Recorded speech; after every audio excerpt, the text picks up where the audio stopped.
कहानी की शुरुआत काफी घने जंगलों से होती है। यहाँ पर हमें बताया जाता है कि इस जंगल के उस पार बहुत ही बड़ी पहाड़ी है और इन पहाड़ियों में एक बहुत ही खतरनाक मॉन्स्टर रहा करता था जो कि काफी समय से सो रहा था। इसके बाद हमें एक राज्य दिखाया जाता है जहाँ एक राजकुमारी है। अगर इस राजकुमारी की शादी 18 साल की उम्र से पहले नहीं होती है तो मॉन्स्टर उसे उठाकर ले जाएगा। इस राजकुमारी का नाम क्रिस्टन है। क्रिस्टन की शादी राजकुमार फ्रेडरिक से करवाना चाहते हैं, लेकिन क्रिस्टन मना कर देती है। उसके पिता उसे कहते हैं कि कल उसकी सालगिरह है और उसे शादी करनी होगी, लेकिन क्रिस्टन नहीं मानती और किले से निकलकर जंगल में आ जाती है। उधर जंगल में हमें एक लड़का दिखाई देता है जो एक गरीब परिवार का बेटा है और खाने की तलाश में आया है। वह क्रिस्टन के घोड़े को देखकर घबरा जाता है और पानी में गिर जाता है और यहाँ पर क्रिस्टीन उसकी मदद करती है। फिर वह क्रिस्टीन से पूछता है कि क्या वह खाना खाएगी और इधर क्रिस्टीन इतनी ज्यादा भूखी होती है कि वह इसका सारा खाना खा जाती है और उधर वह उसे देखकर बहुत ज्यादा हैरान होता है और क्रिस्टीन खाना खाकर वहां से चली जाती है। इसके बाद एस्पिन उसे जाते हुए अपना नाम बताता है, लेकिन क्रिस्टीन सिर्फ थैंक यू कहकर वहां से चली जाती है और वह उसे अपना नाम नहीं बताती। उसके बाद एस्पिन वापस घर आता है।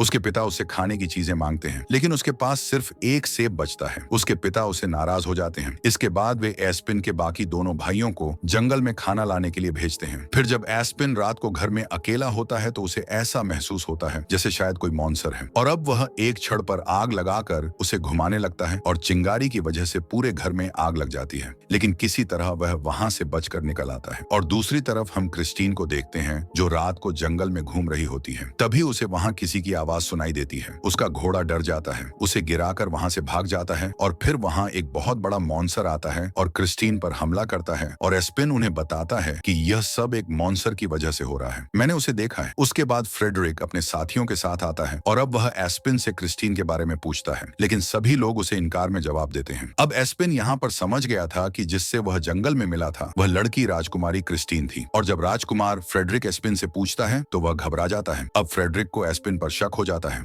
वह अपनी तलवार एस्पिन पर रख देता है और कहता है, मुझे तुरंत क्रिस्टीन के बारे में बताओ। तब एस्पिन के पिता फ्रेडरिक को बताते हैं कि एस्पिन को मॉन्स्टर दिखाई देते हैं। सिड्रिक और उसके साथी इस बात पर हंसने लगते हैं कि एस्पिन अभी भी पुरानी बातों पर यकीन करता है। अब एस्पिन सिड्रिक से सवाल करता है, तुम क्रिस्टीन के साथ क्या करोगे? तो सिड्रिक उसे बताता है, मैं क्रिस्टीन से शादी करूंगा और शादी के बाद उसकी सल्तनत को अपना बना लूंगा। फिर मैं उसे मार डालूंगा और जो भी उसे ढूंढने में मेरी मदद करेगा मैं उसे इनाम दूंगा। सिड्रिक के चले जाने के बाद स्पिन के पिता अपने दोनों बेटों को कुछ पैसे देते हैं और कहते हैं, हमें क्रिस्टीन को ढूंढना होगा ताकि हमें इनाम मिले और हम अपना घर फिर से बसा सकें। यह सुनकर स्पिन अपने पिता से पूछता है, मैं क्या करूं? तो एस्पिन के पिता उसे कहते हैं, तुम जहां जाना चाहते हो तो जा सकते हो, लेकिन अब यहाँ दोबारा कभी मत आना। यह सुनकर एस्पिन बहुत ज्यादा उदास हो जाता है, लेकिन फिर भी एस्पिन अपने पिता के मना करने के बावजूद अपने भाइयों के साथ चला जाता है और उसे जंगल में एक रास्ते पर एक आईना मिलता है जिसे वह अपने पास रख लेता है। उसके बाद तीनों को रास्ते में एक बूढ़ी औरत की आवाज सुनाई देती है जो मदद मांग रही होती है, लेकिन एस्पिन के भाई उस बात पर ध्यान नहीं देते और आगे बढ़ जाते हैं, मगर एस्पिन अकेला उस आवाज के पीछे जाता है।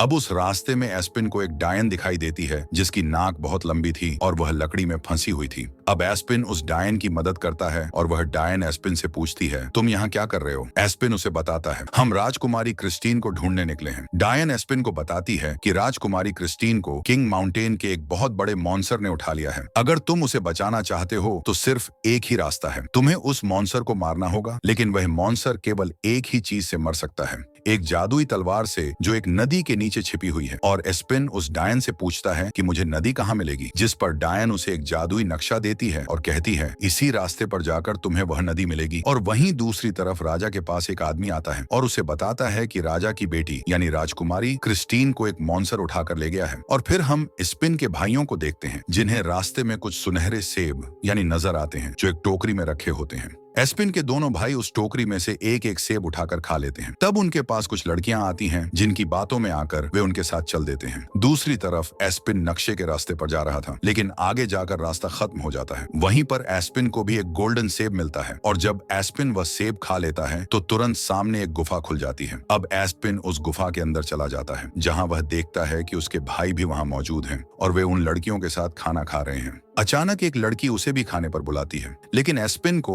वहां खाने की जगह पर बहुत ज्यादा कीड़े नजर आ रहे थे। तभी वही लड़की एस्पिन को एक सुनहरा सेब देती है, लेकिन एस्पिन को कुछ भी ठीक नहीं लग रहा था। इसीलिए वह उस सेब को खाने का बहाना करता है। और जब एस्पिन ने वह सेब नहीं खाया और उसे नीचे गिरा दिया तो इस इनकार की वजह से एस्पिन को सब कुछ समझ आना शुरू हो गया। वे लड़कियां असल में डायनीन थीं जो उसके भाइयों को धोखा दे रही थीं। जब एस्पिन को यह सच्चाई पता चली तो वह तुरंत दोनों भाइयों को बचाकर गुफा से बाहर ले आया। एक डायन उन पर हमला करती है लेकिन वे बचकर गुफा से बाहर निकल जाते हैं। एस्पिन अपने भाइयों को रास्ते में बताता है कि जिस तरह यह डायन थी वैसे ही एक बहुत बड़ा मॉन्स्टर भी है। ये कहानी नहीं बल्कि एक सच्चाई है, क्योंकि वह मॉन्स्टर सिर्फ रात को निकलता है। अगर वह मॉन्स्टर दिन में निकलेगा तो वह पत्थर का बन जाएगा। दूसरी तरफ हम राजकुमारी क्रिस्टीन को देखते हैं जो गुफा में कैद है। उस गुफा से बाहर निकलने का सिर्फ एक छोटा और काफी ऊंचा रास्ता है। अभी वही मॉन्स्टर गुफा के एक छेद से अपना हाथ निकालता है और क्रिस्टीन को खाने के लिए कुछ हड्डियां देता है। क्रिस्टीन हड्डियां खाने का बहाना करते हुए मॉन्स्टर से कहती है ये बहुत स्वादिष्ट है। फिर एस्पिन और उसके भाई नक्शे को फॉलो करते हुए एक होटल की तरफ पहुंचते हैं जहां फ्रेडरिक भी मौजूद था। वे सब होटल में प्रवेश करते हैं और एस्पिन जादुई नक्शे से तलवार का रास्ता पूछता है। उसी समय एस्पिन को फ्रेडरिक का एक साथी देख लेता है।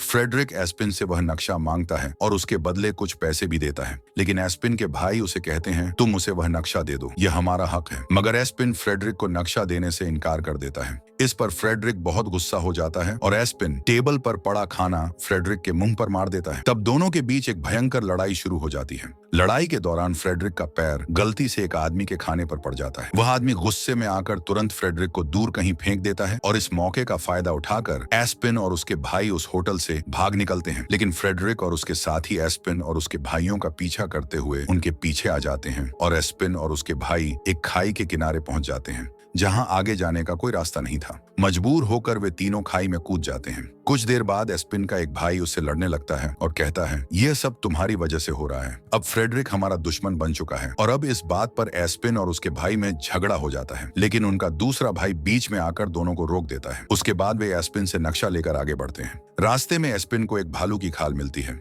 जिसे वह अपने पास रखना चाहता था, लेकिन उसके भाई उसे मना कर देते हैं। अब एस्पिन और उसके दोनों भाई एक ऐसी जगह पहुंचते हैं जहां बहुत घनी धुंध फॉग छाई हुई थी और वहां इतनी घनी धुंध थी कि उन्हें कुछ भी नजर नहीं आ रहा था। सोचे समझे आगे बढ़ जाता है और इसी दौरान वह अपने दोनों भाइयों से अलग हो जाता है। जैसे ही एस्पिन के भाई उससे बिछड़ते हैं, फ्रेडरिक और उसके साथी अचानक वहां आकर उन्हें पकड़ लेते हैं। फ्रेडरिक जब एस्पिन के बारे में पूछता है तो एस्पिन के दोनों भाई झूठ बोलते हैं कि एस्पिन मर चुका है। दूसरी तरफ एस्पिन को आखिरकार वह नदी मिल जाती है और वह नदी के अंदर जाकर बड़ी सावधानी से जादुई तलवार को बाहर निकाल लाता है। जब वह तलवार लेकर वापस आ रहा होता है तो रास्ते में उसे उसके भाई मिलते हैं जिन्हें फ्रेडरिक ने बंदी बना रखा था और अब फ्रेडरिक के पास जादुई नक्शा भी आ चुका था। एस्पिन जिसने पहले मिली हुई भालू की खाल अपने साथ रखी थी, वही खाल पहनकर फ्रेडरिक और उसके साथियों को डराने जाता है। यह चाल अस्थायी रूप से सफल हो जाती है और वहां मौजूद सभी लोग डर भी जाते हैं। मगर चकी भालू की खाल ने एस्पिन की नजर रोक रखी थी। उसे कुछ दिखाई नहीं दे रहा था, जिसकी वजह से वह फिसल कर नीचे गिर जाता है। अब फ्रेडरिक को पता चल जाता है कि यही व्यक्ति असल में एस्पिन है और उसी ने जादुई तलवार हासिल की है। उसी पल फ्रेडरिक एस्पिन का पीछा करते हुए उस पहाड़ माउंटेन तक पहुंच जाता है जहां से सब कुछ शुरू हुआ था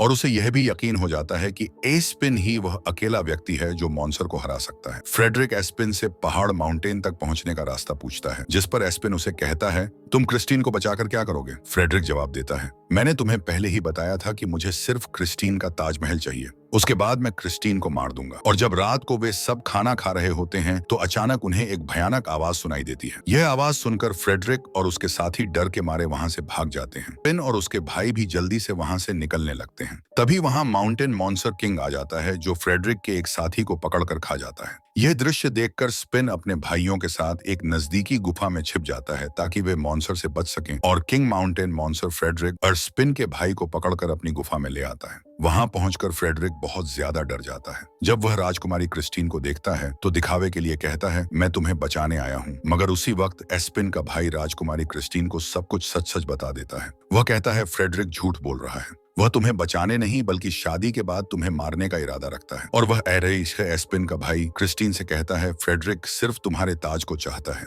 वह तुमसे कभी प्यार नहीं करता। यह सब कुछ जानने के बाद क्रिस्टीन गुस्से में आकर फ्रेडरिक के सिर पर एक बड़ी हड्डी मारती है, जिससे वह बेहोश हो जाता है। फिर क्रिस्टीन उस युवक से पूछती है, तुम कौन हो? जिस पर वह जवाब देता है, मैं एस्पिन का भाई हूँ। यह सुनकर क्रिस्टीन बहुत खुश हो जाती है और उम्मीद से पूछती है, क्या एस्पिन वाकई हमें बचाने आएगा? एस्पिन का भाई उसे तसल्ली देते हुए कहता है, तुम बेफिक्र हो जाओ, एस्पिन जरूर आएगा और हमें यहाँ से बचा लेगा। दूसरी ओर हम एस्पिन और उसके भाई को देखते हैं, जो एक कांच की बोतल में जुगनुओं को बंद करते हैं ताकि उन्हें रोशनी के तौर पर इस्तेमाल कर सके। चलते चलते वे तीनों किंग मॉन्स्टर की गुफा तक पहुंच जाते हैं। यह गुफा बहुत बड़ी और जटिल थी, जिसमें कई रास्ते थे। अब वे तीनों एक रास्ता चुनकर उस पर चल पड़ते हैं, इस उम्मीद के साथ कि वे जल्द ही क्रिस्टीन को खोज लेंगे। जब वे उस रास्ते पर चल रहे होते हैं तो अचानक एस्पिन का पांव एक गड्ढे में फंस जाता है और वह उसी गड्ढे में लटक जाता है। अपनी जादुई तलवार के सहारे उसी गड्ढे के अंदर से उसे नीचे अपना भाई और राजकुमारी क्रिस्टीन दिखाई देते हैं। यह देखकर एस्पिन तुरंत एक रस्सी नीचे फेंकता है और उन दोनों को ऊपर खींच लेता है।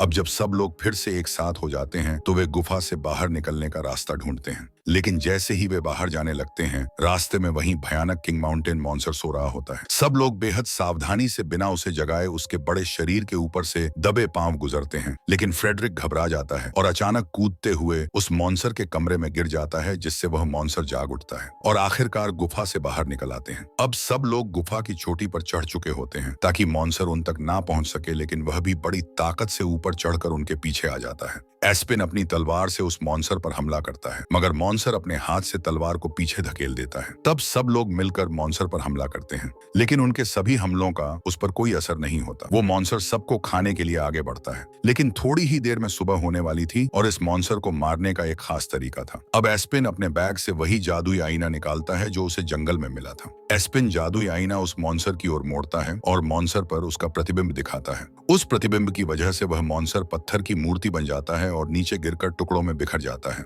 दूसरी ओर फ्रेडरिक को वही डायन दिखाई देती है जो बहुत ही बुरी और खतरनाक होती है। फ्रेडरिक डायन से उसका पता पूछता है, लेकिन डायन उसे गलत रास्ता बता देती है। अगले सीन में हम देखते हैं कि एस्पिन और क्रिस्टीन महल पहुंच जाते हैं, जहां राजा और रानी अपनी बेटी को देखकर बेहद खुश होते हैं। वे एस्पिन और उसके भाइयों का धन्यवाद करते हैं और अपनी बेटी को बचाने के लिए उनकी बहादुरी और बलिदान की सराहना करते हैं। राजा और रानी उन्हें दिल से धन्यवाद कहते हैं, क्योंकि उन्होंने अपनी जान खतरे में डालकर राजकुमारी क्रिस्टीन को बचाया था। इसके बाद एस्पिन और उसके दोनों भाई वापस अपने घर पहुंच जाते हैं, जहां वे जादुई आईना और अन्य चीजें अपने पिता को दे देते हैं। पिता उनकी बहादुरी और कोशिशों से बहुत खुश होते हैं और एस्पिन से दिल से माफी भी मांगते हैं। फिर एस्पिन इनाम में मिले हुए पैसे अपने पिता को दे देता है, जिससे वे बहुत प्रसन्न हो जाते हैं। इसके बाद वे सब मिलकर अपना घर दोबारा बनाना शुरू करते हैं और इसी दौरान क्रिस्टीन भी उनके पास आ जाती है। क्रिस्टीन एस्पिन को लेकर जंगल में घूमने जाती है, जहां वे सुखद पल बिताते हैं, और दूसरी तरफ हम फ्रेडरिक को देखते हैं, जो डायन द्वारा बताए गए गलत रास्ते की वजह से जंगल में भटक गया था।